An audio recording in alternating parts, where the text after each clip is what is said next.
Mbak Ayu badhe tindak pundi jadi ngaran tindak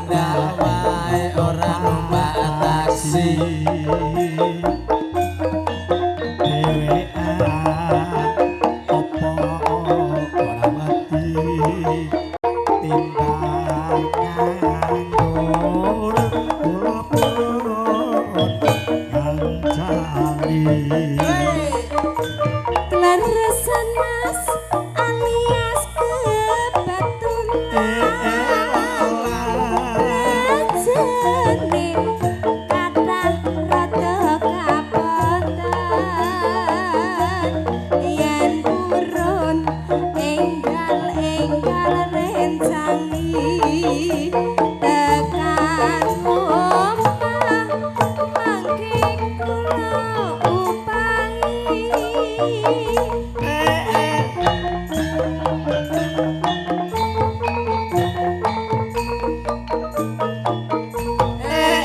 tobel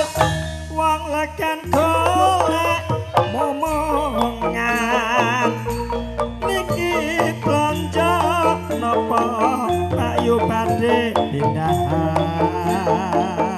ampun kelemas sampean ampun kujiwa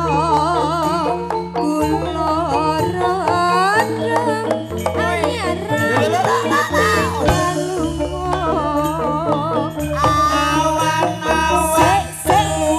blonjo ning pasar paing owing niki blonjo nama ora ning Semarang tuku gelang apa anting-anting aja suwenang ya ben rada dijek yo dangdut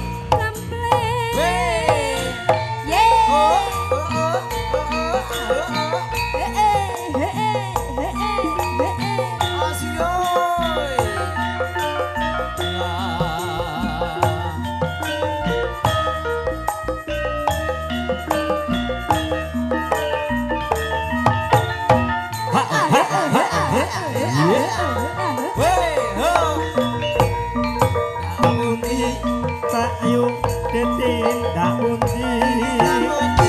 dadi karen tindak wae ora numpak taksi dhewean opo ora wedi tindak nganggo iku kancani leresan mas alias kabatulan lejene kathah rada kapotan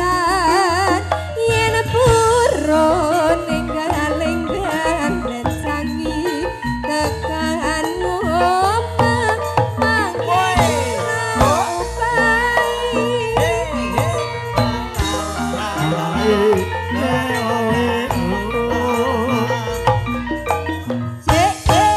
lekan golek momongan rondo nganggo kurang ampun kelemas sampean ampun kujiwa kula rondo anyaran ditinggal lunga awan-awan